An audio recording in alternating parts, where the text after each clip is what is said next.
श्री ओम नमः सिद्धेभ्यः। जय श्री ओम नमः सिद्धेभ्यः। सर्वमंगलमांगल्यं सर्वकल्याणकारिकं प्रधानं सर्वधर्माणां जैनं जयतु शासनं जैनं जयतु शासनं। पंच परमेष्टि भगवान की जय हो। आचार्य श्री गुरुवर कुंद कुंद महाराज की जय हो। आचार्य श्री गुरुवर विद्यासागर महाराज की जय हो। परम उपकारी निर्यापक श्रवण मुनि पुंगव श्री सुधासागर जी महाराज की जय। आचार्य संघ की जय। विवेक बुद्धि कहती है कि मंजिल कितनी सुरक्षित है इस पर विचार होना चाहिए, लेकिन उसके पहले विचार होना चाहिए कि रास्ता कितना सुरक्षित है। हम रास्ते में ही सुरक्षित नहीं हैं तो मंजिल में कितनी ही सुरक्षाएं क्यों ना हो, वहां तक हम पहुंच ही नहीं पाएंगे। बताते हैं कि सिद्धालय में सब सुरक्षाएं हैं, कोई कोरोना नहीं होता वहां। शास्त्रों में कहा है कि वहां कोई किसी प्रकार तीन लोक में उलट पुलट हो जाए तो भी उनको कोई फर्क नहीं पड़ता। कितना भी कुछ हो जाए, कुछ भी नहीं, वहां कोई असुरक्षा है ही नहीं, ऐसा सर्वज्ञ भगवान ने कहा। और हम लोगों को भी प्रतीति में आने लगा है। उसी बल पर तो हम लोग भी उसी तरफ बढ़ चुके हैं। लेकिन अभी एक बात उसके पहले विचारनी है, कैसे सुरक्षित सिद्धालय को जाने वाला रास्ता भी क्या इतनी सुरक्षित है? इतनी सुरक्षित है जितनी मंजिल है? ये विचार करो, ये सबसे बड़ी विचार नहीं। मंजिल में कोई नहीं भटकता, सब रास्ते में भटकते हैं। मंजिल में कोई नहीं अटकता, सब रास्ते में अटकते हैं। मंजिल में कोई नहीं लुटता, सब रास्ते में लुटते हैं। मंजिल में कोई परेशानी नहीं है, भय नहीं है, रास्ते में भय होते हैं। इसलिए पहले तो हम ये निर्णय करें कि रास्ता है कोई ऐसा, जितनी मंजिल सुरक्षित है उतना ही रास्ता सुरक्षित है। बहुत खोजा कि ऐसा कोई सिद्धालय का सुरक्षित रास्ता मिल जाए जहां कोई रिस्क नहीं हो। जितनी मंजिल की महिमा सुनी है, जितना मंजिल को सुरक्षित सुना है, इतना रास्ते को सुरक्षित नहीं सुन पा रहा हूं। पूरे साथ छान मारे कोई रास्ता नहीं। जितने रास्ते गए उस सब रास्तों में बहुत बहुत खतरा है। बड़े बड़े वीर, महावीर, बलवीर रास्ते में अटक गए, भटक गए। इतने महावीर योद्धा जिन्होंने अपने शरीर की श्याली ने बोटी बोटी करके खा गए तो भी नहीं हिले, वे भी सरवार सिद्धि में अटक गए। कितनी साधना, हमारी तो कोई साधना है ही नहीं। इतनी बड़ी साधना कि श्यालिनी लौंच लौंच के खा रही है तो भी वे अपने स्वभाव से डिगे नहीं। हाँ, इतनी बड़ी श्यालिनी, सुकमाल की बात कर रहा हूं, सुकौशल की नहीं। सुकमाल भी देखो कितने पूरे शरीर को लौंच लौंच के खाया, पर भी वे अपने भावलिंगत्व से गिरे नहीं। एक आसन पर बैठे उठे नहीं, फिर भी वो कितनी रिक्स है इस मोक्ष मार्ग में। इतने महाशक्तिशाली जिनका प्रोटोकॉल इतना होता है, कौन है इस दुनिया में सुरक्षित जिसके करोड़ों करोड़ रुपया खर्च किए जाते हैं? उस संसद में भी सुरक्षा नहीं है। अभी कुछ वर्ष पहले संसद में एक हमला हुआ था। अब कौन स्थान सुरक्षित जहां संसद में करोड़ों करोड़ रुपया हर साल खर्च होता है, पर डे का खर्च होता है, वो स्थान सुरक्षित नहीं है। अब दुनिया में कौन सुरक्षित है? जो मुनिराज सुरक्षित नहीं, सुकौशल महाराज सुरक्षित नहीं, पांडव जो महान योद्धा, पांडव महान योद्धा जो किसी प्रकार के डर से नहीं डरे, लव कुश रह गए, वो नकुल और सहदेव रह गए, अटक गए। कितना सुरक्षित है मोक्ष मार्ग। और मोक्ष मार्ग को जब देखते हैं तो तुम्हारे संसार मार्ग से ज्यादा असुरक्षित है मोक्ष मार्ग। बहुत सारे मुनिराज कभी कर्म की चपेट में आकर भ्रष्ट हो गए, कर्म में चपेट मारी, कर्म में चपेट ऐसी लगी, चले थे बहुत उमंग भर करके, गए थे बड़े पुरुषार्थ के साथ। जिस समय साधु मोक्ष मार्ग पर जाता है बड़ा बैरागी होता है। दीक्षा के दिन के वचन सुनो, दीक्षा के दिन की सामायिक देखो, दीक्षा के दिन का प्रतिक्रमण देखो, दीक्षा के दिन का पूरी दिन भर की चर्या देखो, एक दिन पहले की और एक दिन तक। फिर धीरे धीरे क्या हो जाता है, संसार में यही होता है, धीरे धीरे, सभी का नहीं, कुछ लोगों का, धीरे धीरे उसका मूल्यांकन कम होता होता होता भ्रष्ट हो जाता है। दीक्षा के समय भ्रष्ट नहीं था, दीक्षा के समय मन इतना चंचल नहीं था, दीक्षा समय आंखें बुरा नहीं देखती थी, झुकी हुई रहती थी आंखें। एक दिन पहले ही से साधु की दीक्षा लेने वाले की आंखें झुकने लग जाती हैं, लेकिन दीक्षा के दिन के बाद फिर खुलने लग जाती हैं। एक जबान नहीं निकलती थी बोलने के लिए, बाद में बोलने लग जाता है, फिर सब कुछ होने लग जाता है। धीरे धीरे धीरे करके जीरो पर पहुंच के कई भावलिंगी मुनि राजों को भ्रष्ट होते देखा है।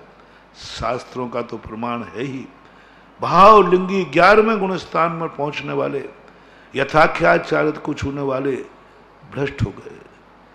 अब ये कर्म ही पहली बात तो सबसे बड़ी खतरा है अपनी जिंदगी में, अपने खुद के किए हुए कर्म, अपने खुद की हुई भूल हमारे लिए कब किस समय इस ऊंचाई से नीचे गिरा दे, कुछ नहीं कह सकते। कब गिरा दे, यथाख्याचारित वाले को गिरा दिया। हम क्या अपने कर्मों पर भरोसा करें? यथाख्याचारित 11वें गुण स्थान में रहने वालों को कर्म की मार से, वो तो बुद्धिपूर्वक नहीं थे, वो तो अबुद्धिपूर्वक ध्यान थे, लेकिन कर्म ने उनको ऐसा पछाड़ा कि सीधे मिथ्यात्व में गए, मिथ्यात्व में मर करके नरक और निगोद चले गए। परम भावलिंगी संत अब कौन सुरक्षित है? जिनकी इतनी विशुद्धि थी वे 11वें गुण स्थान से गिर गए। जिनके भावलिंग ऐसे थे, एक पूर्व कोटि वर्ष तक भावलिंगी रहे संत, 2 बार श्रेणी मार चुके, परम भावलिंग रहे पूरी जिंदगी भर, अंत में एक अंतर्मूढ़ शेष रहा। कर्म ने ऐसी पछाड़ मारी कि मिथ्यात्व में जाकर जाना था मोक्ष, चले गए निगोद। ऐसे भंग पूज्यवर वीरसेन स्वामी महाराज ने धवला की 5वीं पुस्तक में जब अंतर प्रूपणा बनाई तब बड़ा विचित्र कथन किया, रोंगटे खड़े हो जाते। ये मोक्ष मार्ग है, इस मोक्ष मार्ग, मोक्ष में तो बता रहे ऐसा सुख है कुछ नहीं होगा। अरे मोक्ष मार्ग ही तो पहले कठिन है, इतना कठिन, इतने महान अपने कर्म नदीन काल के हैं, वे पीछे पड़े। दूसरे को क्या समझाऊं, दूसरे से क्या कहूं, दूसरे से क्या बचूं? पहले तो सबसे पहले व्यक्ति स्वयं से नहीं बच पा रहा है। दूसरे तो हमारा बाद में विनाश करेंगे, दूसरे तो हमारी जिंदगी बाद में बिगाड़ेंगे, लेकिन हम खुद ऐसे अपराध कर चुके हैं कि वे कर्म ही हमें शांति नहीं लेने देते। 90% लोग, 90% सच्चे मुनिराज अपने अतीत के किए हुए कर्मों से परेशान हैं, अपने खुद के कर्मों से परेशान। खुद के कर्म उन्हें स्थिर नहीं रहने दे रहे, खुद के कर्मों ने वहां से गिरा करके नीचे ला दिया।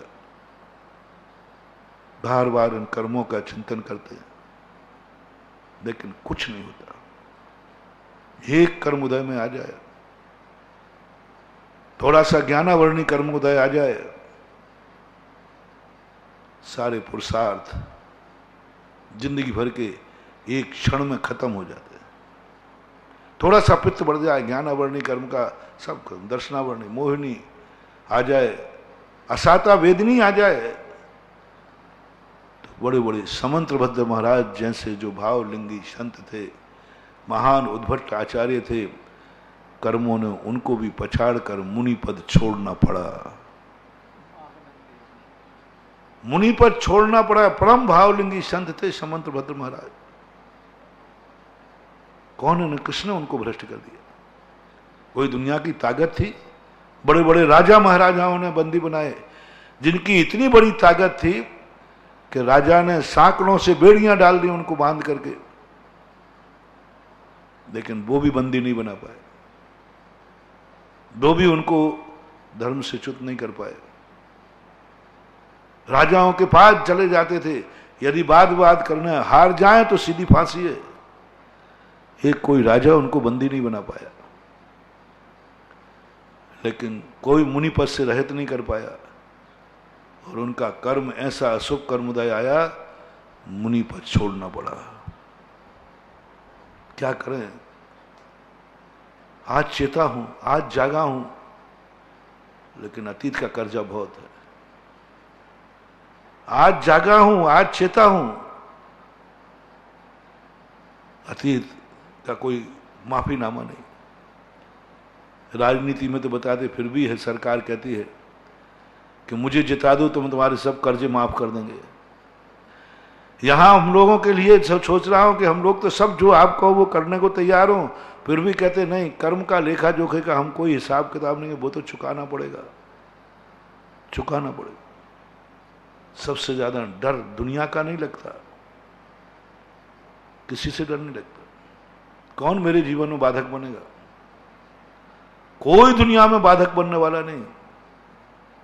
हिम्मत वाली साधु यदि है, विल पावर तुम्हारा स्ट्रांग है, तो कोई तुम्हारे लिए अपने मुनि वश से तुम्हें कोई सामायिक से च्युत नहीं कर सकता, तुम्हें कोई 28 मूल गुणों से च्युत नहीं कर सकता, कोई नहीं कर सकता, ताकत ही नहीं। समंत्रभद्र को कौन कर सकता है? उनके 28 गुणों से रहे कौन बिगाड़ सकता है समंत्रभद्र की सामायिक? कौन बिगाड़ सकता है समंत्रभद्र का प्रतिक्रमण? कौन बिगाड़ सकता है समंत्रभद्र का ज्ञान? कौन बिगाड़ सकता है समंत्रभद्र का चारित्र? कौन बिगाड़ सकता है? किसकी हिम्मत है? 22 परिचय आ जाए एक साथ तो भी साधु को डिगा नहीं सकते। कौन बिगाड़ेगा? साधु को भ्रष्ट कौन कर सकता है? किसी की दम नहीं है दुनिया में जो साधु को भ्रष्ट कर सके। तब साधु अपनी साधुता पर उतर जाए, तलवारें भी उनको भ्रष्ट नहीं कर पाते, डिगा नहीं पाते। तलवारें नहीं डिगा पाते। बताते कल्याण मुनि के लिए सिकंदर की तलवार डिगा नहीं पाई। सिकंदर की तलवार से नहीं डरे वो। सिकंदर की तलवारें घानी में पेल दिया, कोई उनको चारित्र से भ्रष्ट नहीं कर पाया, चारित्र नहीं छीन पाया, कोई ताकत। बड़ी बड़ी स्त्रियां सामने आई, अप्सराएं आई, मना गपि न विकार मार्गा, किंचित मात भी मन को विकृत नहीं कर पाए। ऐसे मुनिराजों की जब दृढ़ता आ जाती, कौन स्त्री? स्त्री मुझे भ्रष्ट कर देगी? अरे राम के नाम लो। वो स्वयं ही भ्रष्ट होना चाहे वो बात अलग है, लेकिन कोई नहीं बंधु। मुनिराज को एक स्त्री लोभित कर दे, हो ही नहीं सकता। मुनिराज को कोई योद्धा डरा देवे, डर ही नहीं सकता, संभव नहीं। मेरू हिल सकता है, मुनिराज नहीं हिलते, लेकिन स्वयं के कर्म हिला देते हैं। स्वयं के कर्म सामायिक बिगाड़ देंगे, स्वयं का कर्म प्रतिक्रमण बिगाड़ देंगे, स्वयं का कर्म सदुपयोग बिगाड़ देंगे, स्वयं की कसाय उनके मन को चंचल कर देती है। महावीर कहते हैं, किसके लिए मुझे चिल्ला रहा है? कोई दूसरा तेरी जिंदगी में बाधा आ रहा हो तो मैं उसे हटा दूं, किसी जाप दे दूं, लेकिन तेरा कर्म ही तुझे बाधक बन रहा है, इसका कोई जाप नहीं है। दुनिया का शत्रु आ जाए तो उससे निपटने के लिए सुदर्शन चक्र दे दूं, लेकिन तेरा घर का ही भैया तेरे विरोध में खड़ा है, उसके लिए कोई सुदर्शन चक्र नहीं है। बाहर भटके होते तो कोई तुम्हें थोड़ ठिकाने पहुंचा देता, तुम तो खुद घर में भटके हो, कैसे ठौर ठिकाना पाओगे? कोई दुनिया दुश्मन हो तो सुदर्शन चक्र कहता मैं निपटा दूं, लेकिन तुम्हारा भैया ही तुम्हारे विरोध में खड़ा है। अब कुटुंब की रार मिटाने के लिए कोई वशीकरण नहीं है, कुटुंब की रार मिटाने के लिए कोई मंत्र नहीं है, कोई मंत्र नहीं।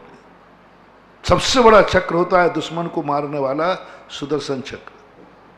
उसने नकार दिया कि भाई को नहीं मार सकता। ऐसा ही दुनिया यदि कोई दुश्मन आवे तो फिर भी मंत्र हैं, तंत्र हैं, रिद्धियां हैं, सिद्धियां हैं जो बाहर के दुश्मन। लेकिन खुद का ही कर्म तुझे बाधक बन रहा है, इसका कोई मंत्र नहीं है, कोई मंत्र।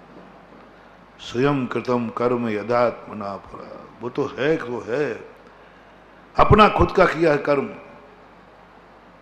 शांत वातावरण है, कोई सामायिक में बाधा नहीं डाल रहा है, कोई डिस्टर्ब नहीं, कोई आवाज नहीं आ रही है, कोई आवाज नहीं, कोई मच्छर नहीं है, बिल्कुल चारों तरफ से कमरा पैक है, एक भी मच्छर नहीं। और बाहर भी शांत वातावरण है, अभी जैसे लॉकडाउन में चल रहा है ना, बिल्कुल शांत, कोई डिस्टर्ब नहीं, कोई डिस्टर्ब नहीं, कोई परेशान नहीं, कोई बाहर के नहीं, कोई अंदर के नहीं, कोई जयकारा नहीं, कोई नमोस्तु नहीं, कुछ नहीं।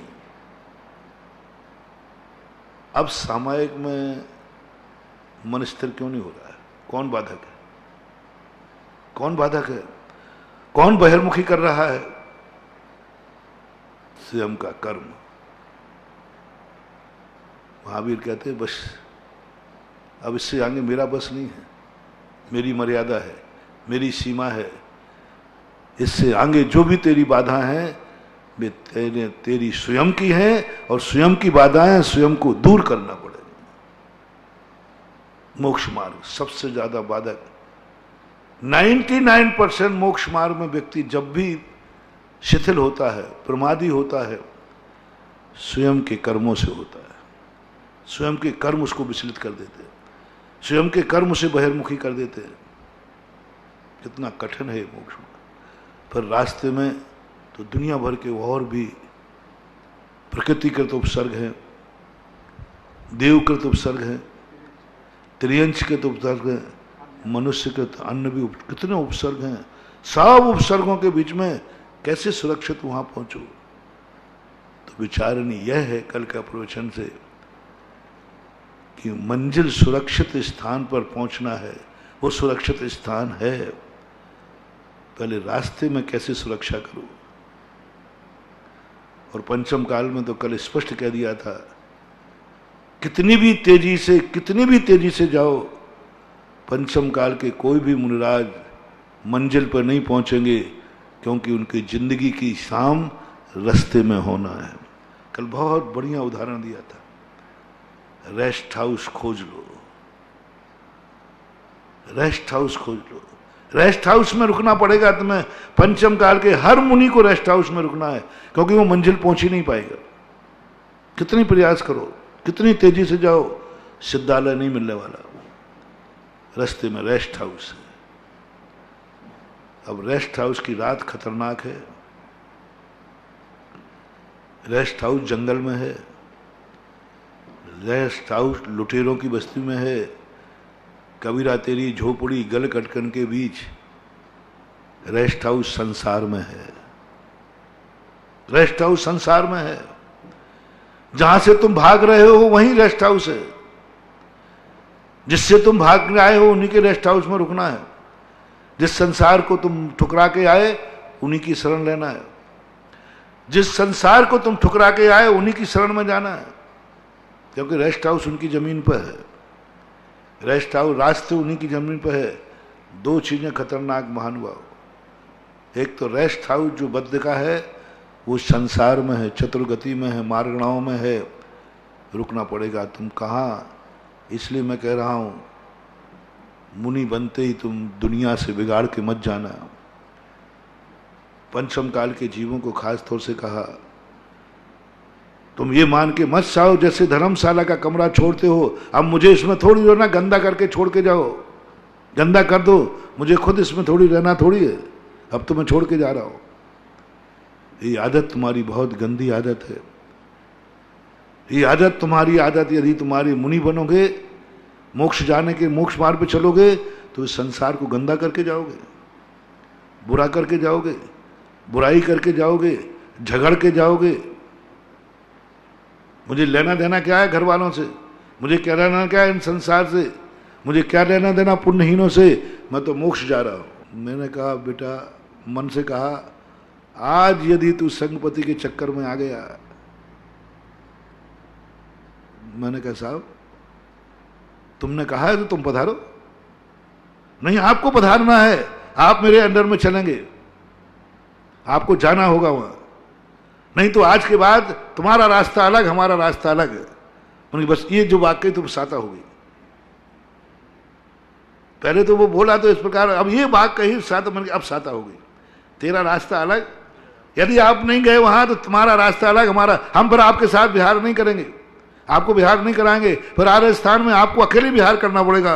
अरे मैंने कही मैं घुट रहा था, अच्छा रहा, कम हवा तो ले लूंगा।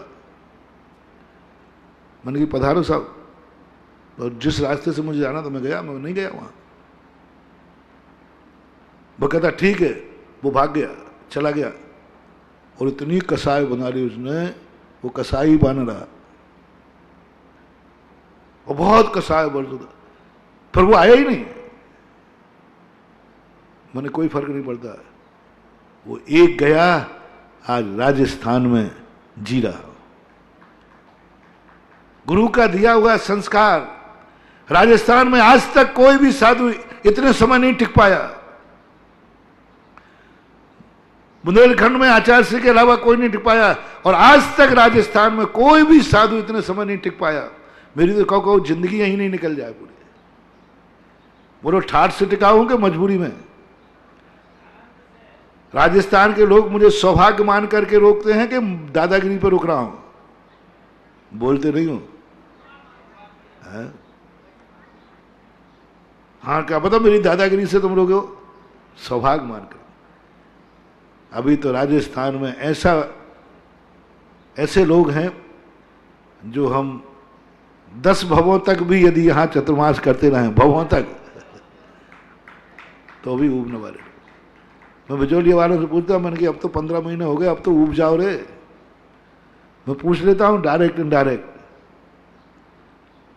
तो जैसे जाने की बात सोचते हैं तो आंखों में आंसू झलक आते हैं लोगों के, बिजौलिया वालों के लोग।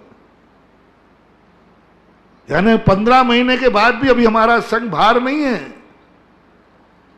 15 महीने के बाद भी अभी भी लोग सौभाग्य मान रहे हैं, बूढ़ों से लेकर बच्चों तक, बच्चों से लेकर पुरुष से लेकर महिलाओं तक, सब कल्पना ही उनको दुखदाई करती है। तो कहने का है कि गुरु महाराज ने एक ऐसी बूटी, ऐसी चर्या स्वयं ने पाली और हम लोगों को दी कि जो मुनि विरोधी हैं, तुम्हारी चर्या देख करके वे भी नतमस्तक हो जाएं, तो समझना चाहिए कि तुम्हारी शक्ति है। इसलिए दुनिया में ऐसी चर्या, शेर भी आकर के नतमस्तक होवे तो एक बात बनती है, लेकिन कई बार ऐसा भी हो जाता है, शेर खा भी जाता है। तो अब इस मोक्ष मार्ग में चलने के लिए कितनी बाधा है, कितनी बाधा है।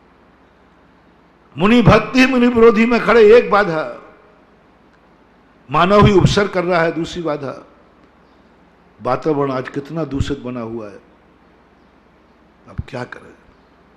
इसलिए अपना मूल प्रसंग पे आए कि रास्ते में रास्ता कहां से निकलना है।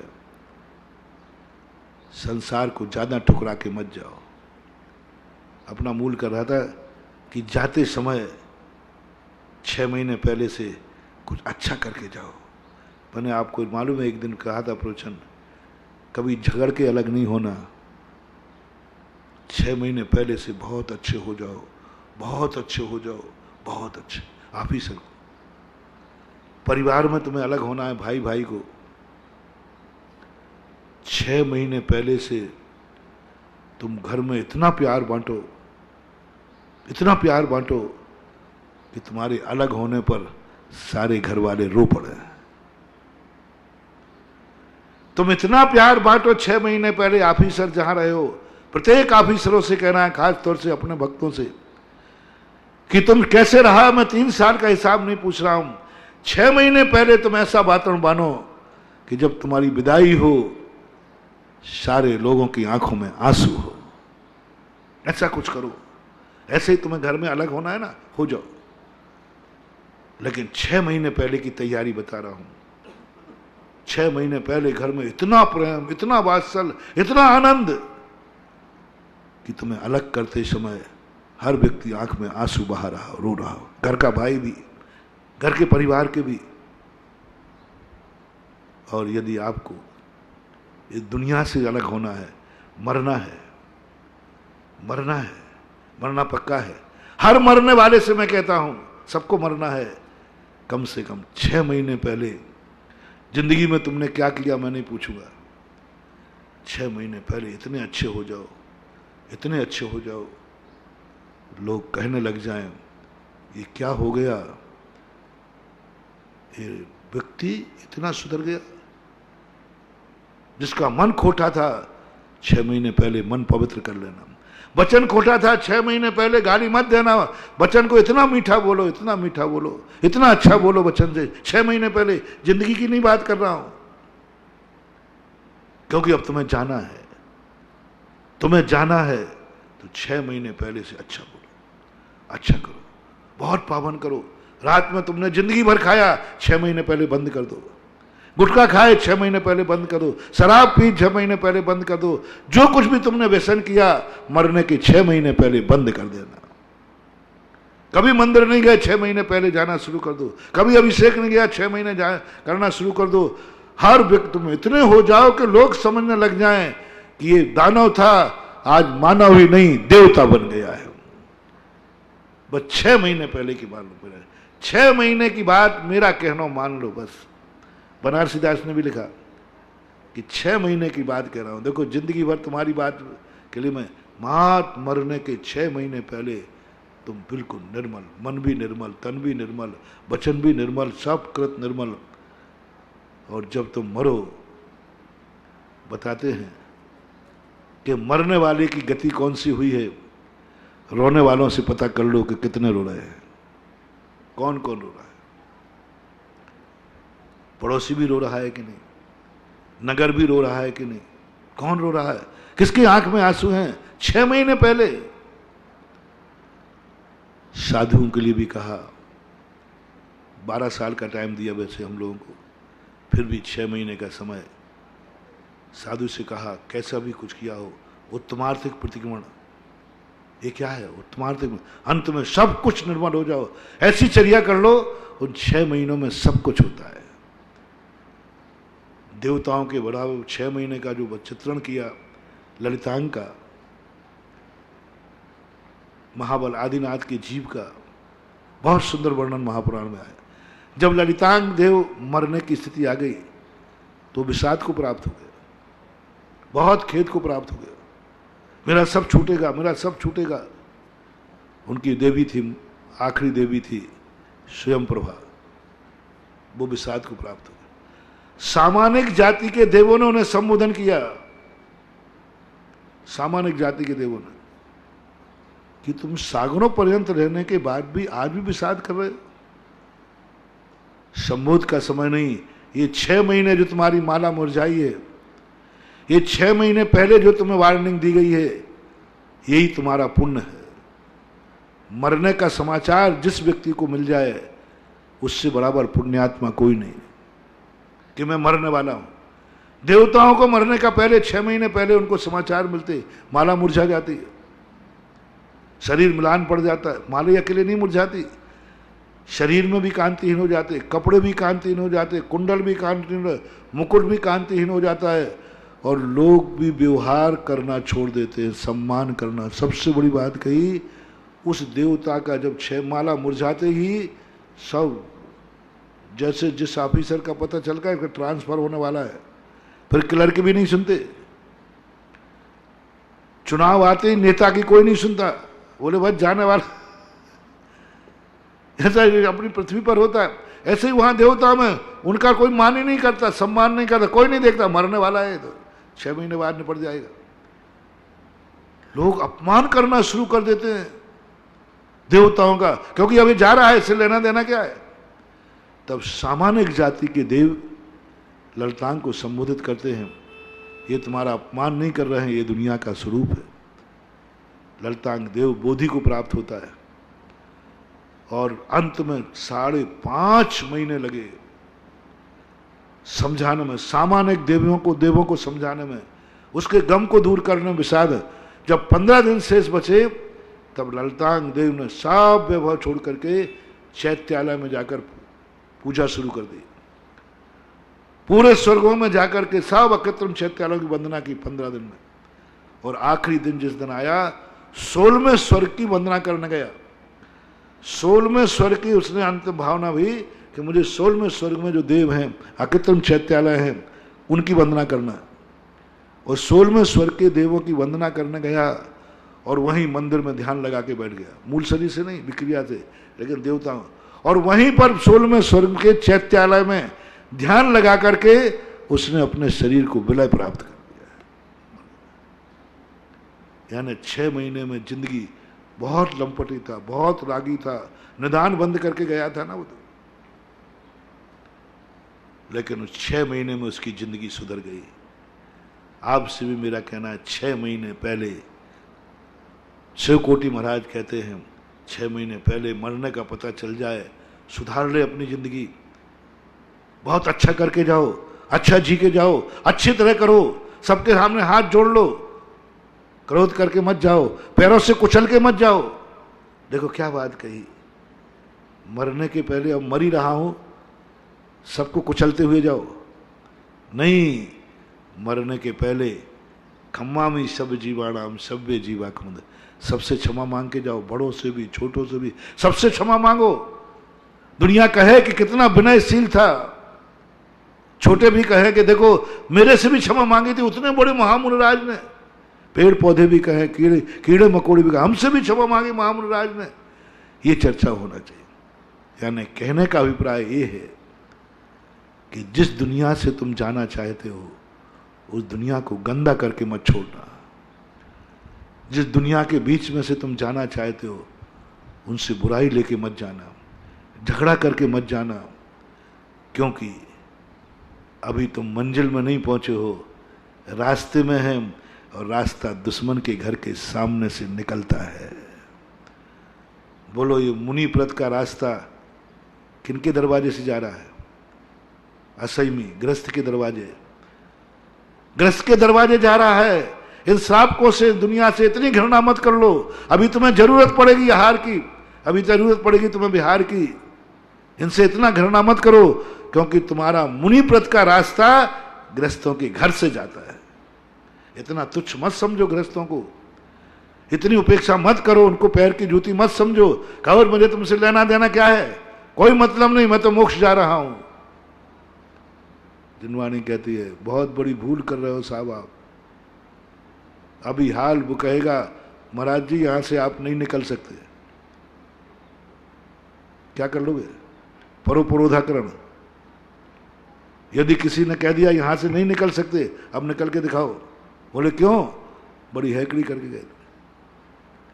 किसी को भी छोड़ना, इतना जरूर उससे व्यवहार बना के रखना, कभी लौटना पड़ा, कभी जरूरत पड़े तो तुम्हें सहारा दे दे। जब 1947 में बांग्लादेश अलग हुआ, पाकिस्तान अलग हुआ, बहुत बुरी दशा करके गए, लात मार के गए थे भारत माता को, थूक कर जाते थे। अब मैंने भारत छोड़ दिया, बहुत बुरा अत्याचार किया, अब भारत से लेना देना क्या है हमें? हमारा देश तो अलग बस गया, अलग बस गया, और जिसका ट्रेनें की ट्रेनें मार डाली। क्या हुआ सब आप देख लेना, आपके इतिहास बड़ा पड़ा है। ये भूल गए कि मैं जिस देश को छोड़ के जा रहा हूं, बिगाड़ के गए, बहुत बुरी हालत करके गए थे, ऐसा तहस नहस गए थे भारत को छोड़कर, क्योंकि भारत छोड़ रहे थे ना। जब 1962 में संकट आया, तब उसी भूमि जिसको थूक के गए थे, जिसको लात मार के गए थे, जिसको नष्ट भ्रष्ट करके गए थे, जिसको गंदा करके गए थे, उसी भूमि ने बांग्लादेश को 1962 में शरण दी। जिनको काफिर कह के गए थे, उन्हीं के बच्चों ने, स्कूल में एक 10 पैसे का टिकट चलता था, एक झंडा मिलता था, शरणार्थी टिकट। शरणार्थी बच्चों ने अपने चॉकलेट के पैसे दिए, छोटे छोटे बच्चों ने स्कूल में, सबके शरणार्थी का टिकट लगा था उस समय। और उन्हीं लोगों को शरणार्थी जो हमें काफिर कह के गए थे, जो लात मार के गए थे। उस समय नीतिकारों ने बहुत कहा, आज में उस संघ को किसी ने दुनिया में उनको शरण नहीं दी। अंत में 1962 में बांग्लादेश के जो शरणार्थियों को शरण दी थी तो भारत ने दी थी। भारत उदारवादी है। आज भी मुझे स्मरण आ रहा है। इसलिए किसी को भी छोड़ के जाओ, लात मार के मत छोड़ना। किसी भी छोड़ के जाओ, गाली दे के मत छोड़ना। किसी को छोड़ के जाओ, बुराई लेके मत छोड़ना। अच्छे इंसान बन के जाओ, अच्छे कार्य करके जाओ, पूज्य बन के जाओ, अच्छे कार्य करो, अच्छी जिंदगी बनाओ, अच्छी मित्रता बनो। क्योंकि तुम्हें अभी रास्ते में चलना है और रेस्ट हाउस पर रुकना है। रास्ते में चलना, रेस्ट हाउस पर रुकना, लुट जाओगे। इसलिए मैं विगत दिनों से कह रहा हूं, रेस्ट हाउस कहां है? संसार में। तुम मोक्ष, तुम पुण्यात्मा जीव हो, तुम बड़े जीव हो, तुम भगवान बनने जा रहे हो।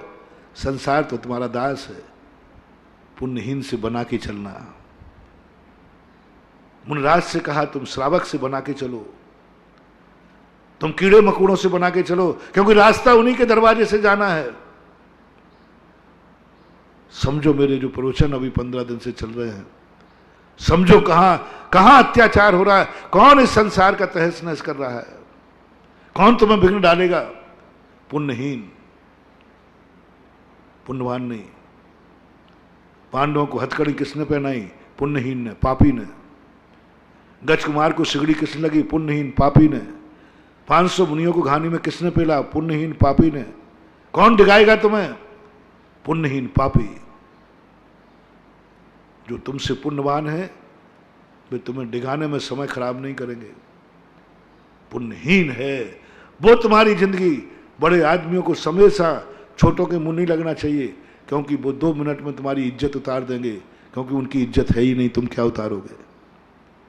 क्या उतारोगे? वो तुम्हारी उतार देंगे।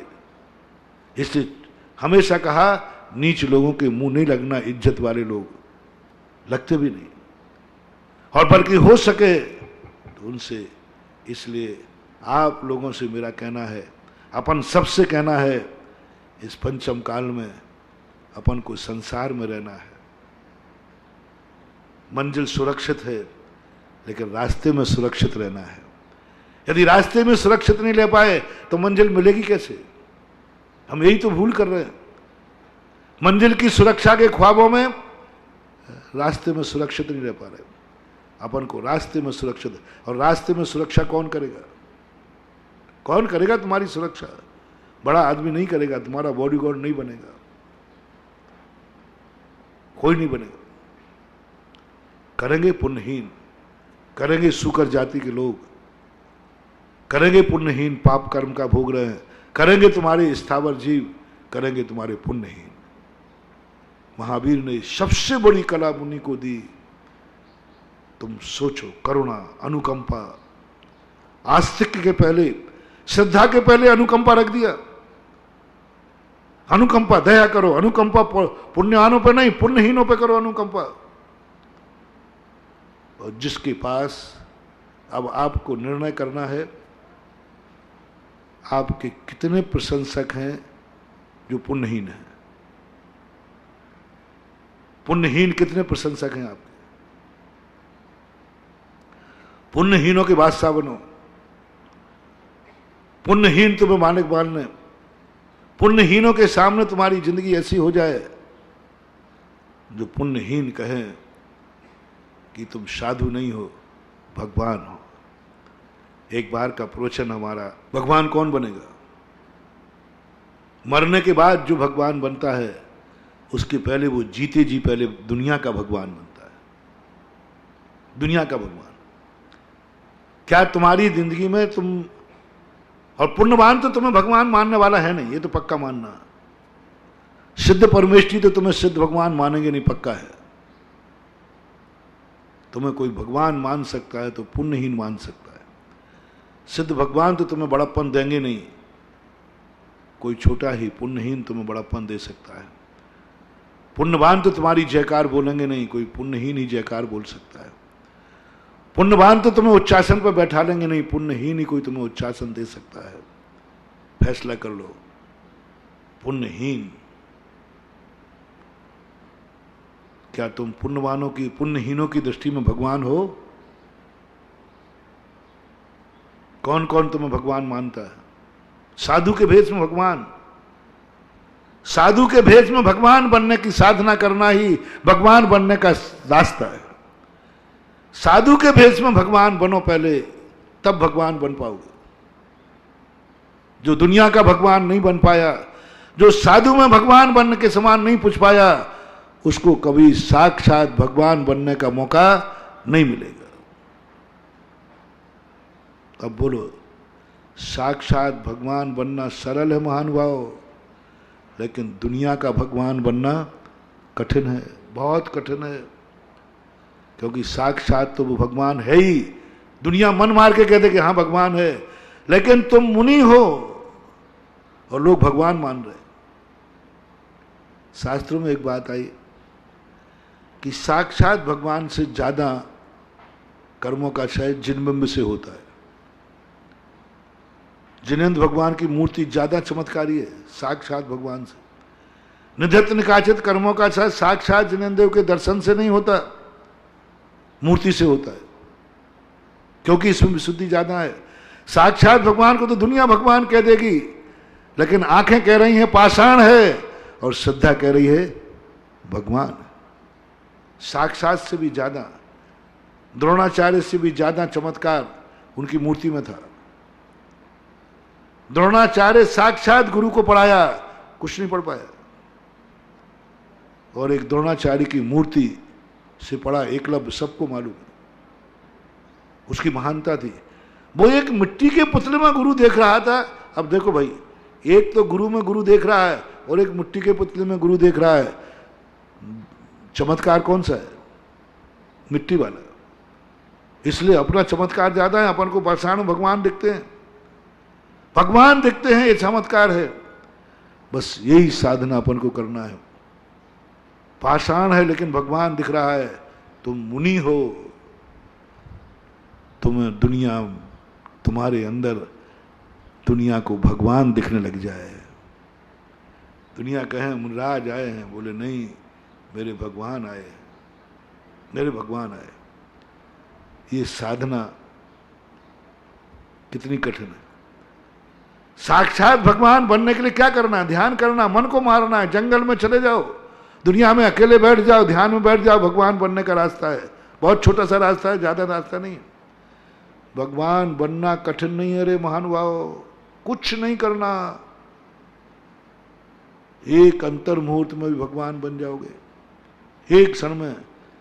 लेकिन भगवान बनने की योग्यता किसमें है? जो जगत का भगवान बनो। ये साधना के लिए जंगल नहीं जाना, इस साधना के लिए दुनिया में आना है, दुनिया में आना है। अब पुण्यहीन कब भगवान मानेगा? पुण्यहीन कब भगवान मानेगा? जब तुम पुण्यवान होकर के उनको जमीन में गिरे हुए गड्ढे में से उठाने के लिए झुक जाओगे। अपमान की चिंता नहीं करोगे, पुण्यवान हो तुम और झुक जाओगे, जैसे पारसनाथ नाग नागन को झुक गए।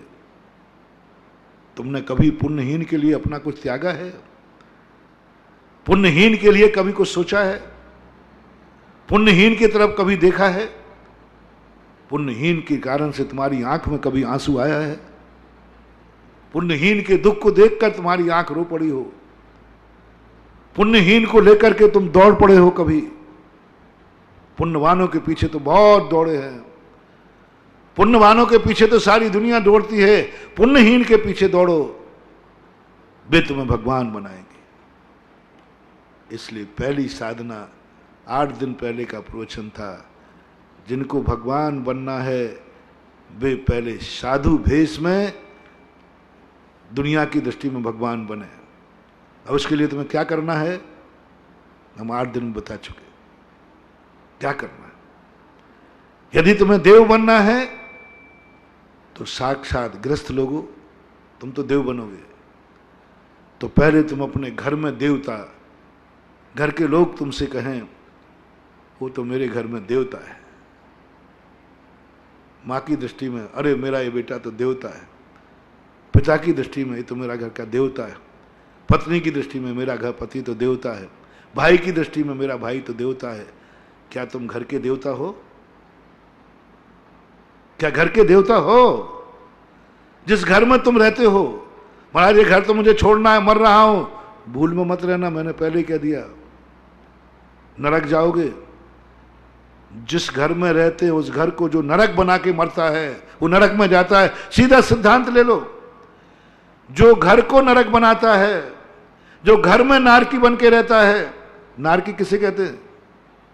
जो हमेशा घर में लड़ता रहता है, झगड़ता रहता है, दिन भर झगड़े टंटे के अलावा कोई काम ही नहीं दूसरा। जो झगड़े टंटे करता है वो नारकी है, और जहां वो झगड़ा टंटा करता है वो नरक है। अब सारे संसार के लोगों से मैं कहना चाहता हूं, घर में तुम पहले घर के देवता बन के रहो, तो मैं घोषणा करता हूं मरने के बाद तुम्हें स्वर्ग मिलेगा। घर में देवता बनो पहले। घर के लोग तुम्हें देवता कहते हैं क्या? इंटरव्यू लूंगा मैं कभी भी, अरे महाराज जी, मैं ही कह रही महाराज जी बहुत शैतान है, बहुत छोकरा शैतान है, नाक में दम कर दिया इसने, भाभी नारकी। जो जो टाइटल तुम्हारे घर वाले दे वही तुम्हारा भविष्य। महाराज मूर्ख है, गधा है, गधा ही बनोगे। शेर है महाराज, शेर, थोड़ा गुस्सा इतना आता है, शेर ही बनोगे, शेर चीता बनोगे। मैं बहुत सरल थर्मामीटर दे रहा हूं। आपके परिवार वाले तुम्हें क्या मानते हैं? शेर मानते हैं, मर के शेर बनोगे। चीता मानते हैं, चीता बनोगे। अरे महाराज ये सांप है, सांप जहर भरा रहता है इसके दिमाग में हमेशा, मर के सांप बनोगे।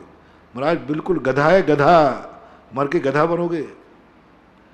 अरे महाराज उल्लू का पट्टा है, उल्लू का पट्टा, उल्लू बनोगे। इसको मजाक मत समझना। तुम्हारा भविष्य तुम्हारी माँ के हाथ में है, तुम्हारा भविष्य तुम्हारे घर वालों के हाथ में है।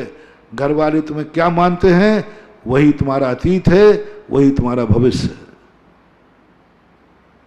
बस वही तुम्हारा अतीत है।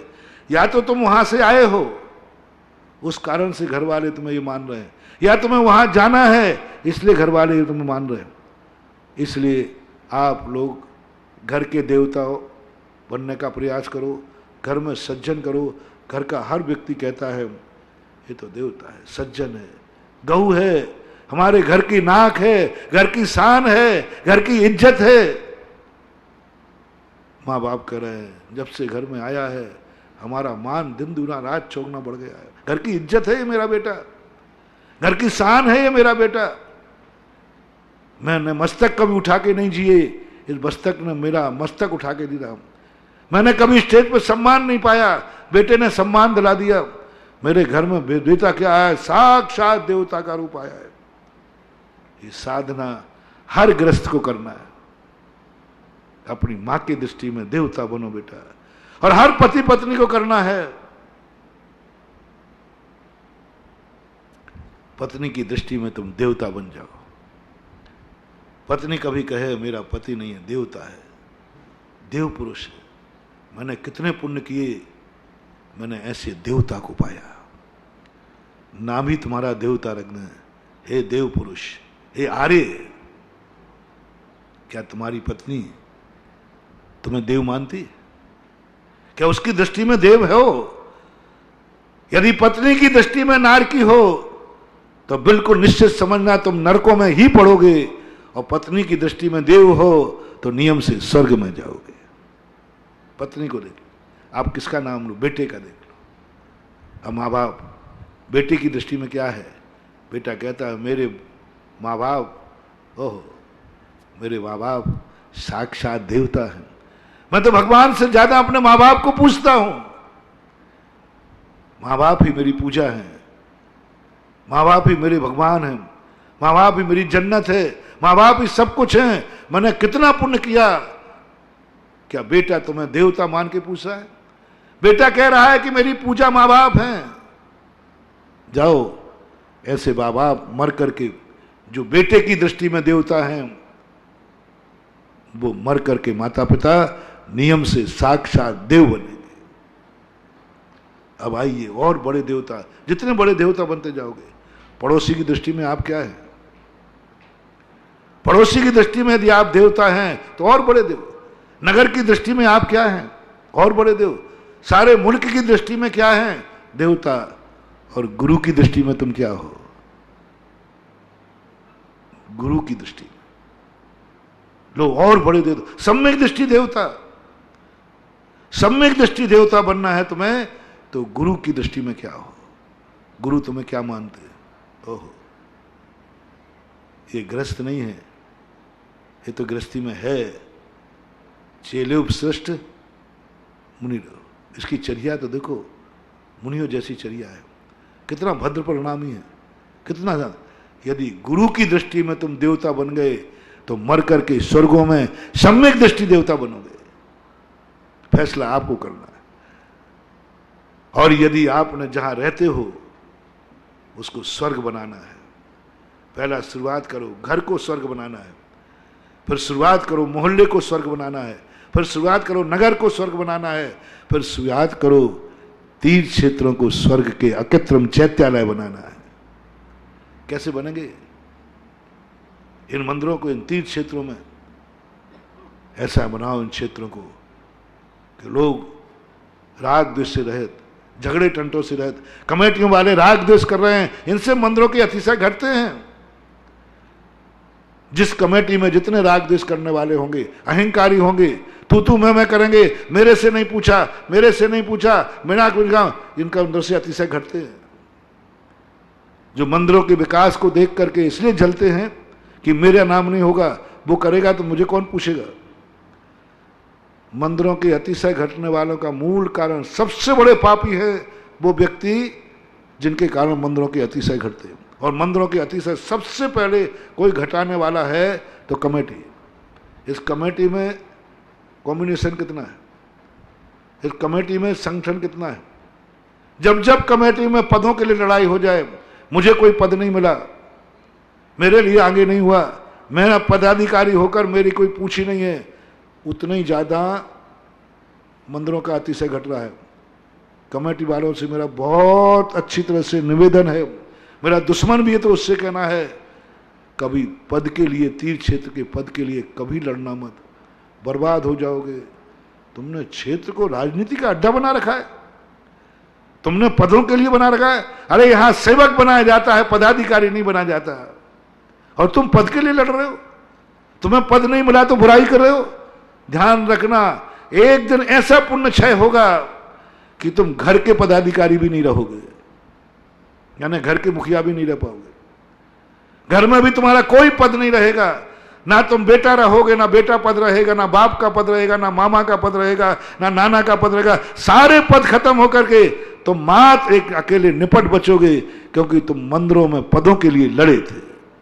पदों के लिए तुमने नर्क बना दिया, पदों के लिए तुमने हंगामा मचा दिया। समाज में पार्टी बंदी कर रहे, ग्रुप कर रहे हैं, ग्रुप बना रहे। आज जिसकी पार्टी हार जाती है, जिसको पद नहीं मिलते हैं, देखो कितनी कसाई करते हैं।